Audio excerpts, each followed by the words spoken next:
So still staying, of course, on the Nigerian economy, we saw that impressive number, more than 3% increase in the GDP for the second quarter of this year. We talked about it during Business Morning. Let's delve more into it, get another perspective with the Chief Executive Officer of Star Advisory Limited Investment, Mr. Kevin Ekalufo, joins us virtually from Lagos. Mr. Ekalufo, good afternoon, and thank you so much for your time. Hello, Mr. Ekalufo, can you hear me? I think you should unmute, yes. All right, can you hear me, Mr. Ekalufo?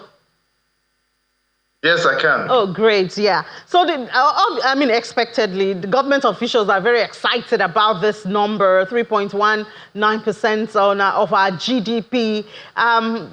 We seem to be on track, to end the year green. I don't know if you see that also, or if you see this as this momentary victory for the economy.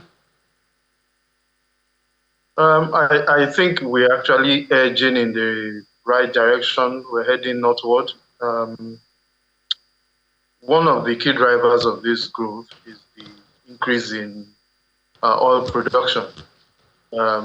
Yes, the aggregate GDP, oil only did 5.7%. The non-oil sector is over 94%. But when you look at the increase in oil prices, the fact that they have been steady and production seems to be inching up, both crude and condensate is increasing.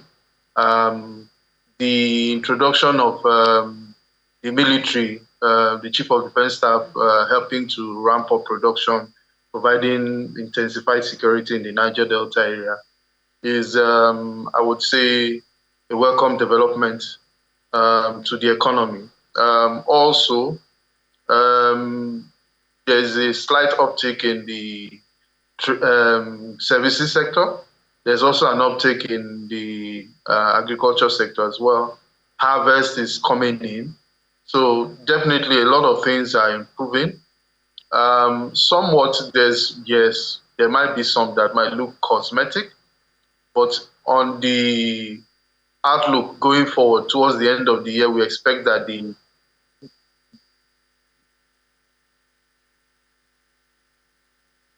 Okay, it looks like Mr. Ekalufo is muted again. I hope he can unmute and then we can get him back on the program. Mr. Ekalufo, can you hear me? Yes, I can. Okay, yeah, your audio went off again. So you want to finish your thoughts? Yes, what I was saying was that I expect that the growth in the economy going towards the end of the year is going to become stronger. There are clearly some things that we are doing right, but there are still a lot of opportunities, latent opportunities that need to be unlocked. And I don't know if we have enough time. I'd like to go over them.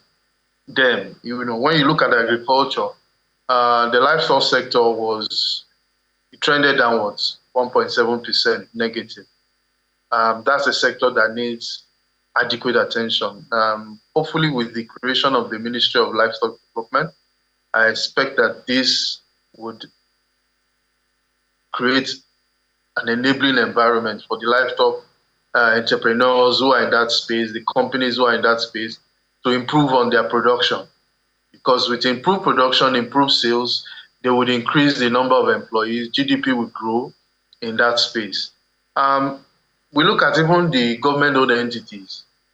Recently, the NNPC came out with a report that they do not even have money to take care of the pipelines, to replace the pipelines. My question is, why have we not listed some of these government-owned entities by now? NNPC, NLNG that is doing well. There are a few other government-owned entities that could be listed on the stock exchange. They could source for private capital through the stock exchange. They could even do a dual listing, list in London or in Joburg or some other jurisdiction, the way Saudi Aramco did, and they will be able to raise money that will drive growth in the economy. They have a lot of oil blocks that are within the NNPC's control that they're not currently, operating. They're not currently drilling. They're not currently increasing production. So if government says they want to hit 2 million barrels per day, you would expect that the key driver of that policy would be the NNPC. Now, the NNPC has tapped a lot of debt, has gone to the market to raise a lot of debt. But I would beg to differ that at this moment, they need to raise a bit of equity as well. And for them to do that, it's easier for them if they list on the stock exchange. They'll be able to raise capital and replace the pipelines, expand their investments across their different subdivisions within the NNPC Limited. And the same for NLNP.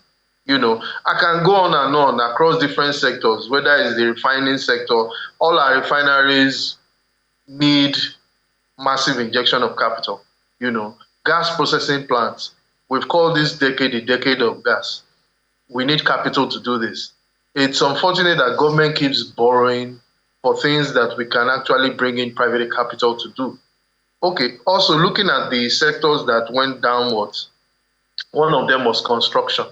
A very good reason why construction trended downwards is because government hasn't been able to, fund a lot of the projects they have.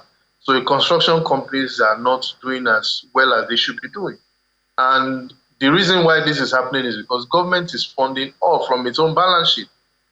The purpose of PPPs, we are not having benefit for it in the country because the country and the government of the day has preferred to take all the debt on its balance sheet. And it's even killing our naira. Why don't we bring in private capital? A lot of these projects, whether it's the Calabar, Lagos, or the Sokoto, Badagry, or the Port Harcourt, Maiduguri, rail or road networks, all of these can be purely on a PPP basis, where we raise money from private capital and deploy this to these projects. And over time, these projects pay back these monies. Everything doesn't have to ride on government's balance sheet.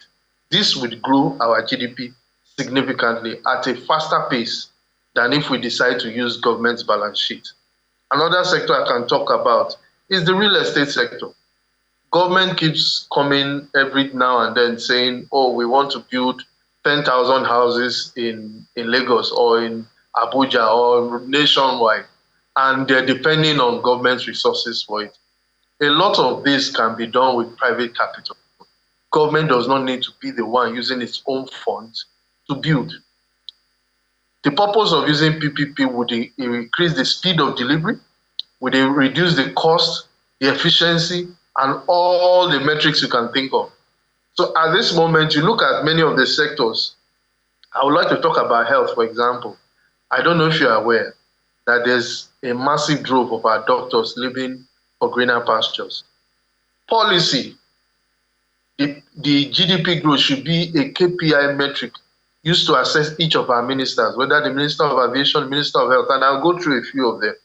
So for healthcare, I don't know if you're aware that Nigeria, with over 220 million people, has maybe less than 15 neurosurgeons. And let me tell you how important a neurosurgeon is. If you have stroke, you have any brain injury, brain damage, spinal cord, those are the specialists. And we have less than 50. What does that do? If we cannot get those numbers up to thousands, the few that we have, they are leaving. We do not even have clinical psychologists in Nigeria. A lot of people study psychology, but are working in other sectors, either in HR, banking, and elsewhere. There are many nascent sectors that we have not even tapped into. All right, Mr. Kali. I can go. Yeah, I know you can touch all the sectors, but thank you for that. Well, I hear you preach the message of public-private partnership, and we know it's already on, but I guess perhaps the government needs to create more windows for partnership, as you have noted. But thank you so much for your observations from the GDP number of Nigeria for the second quarter of 2024.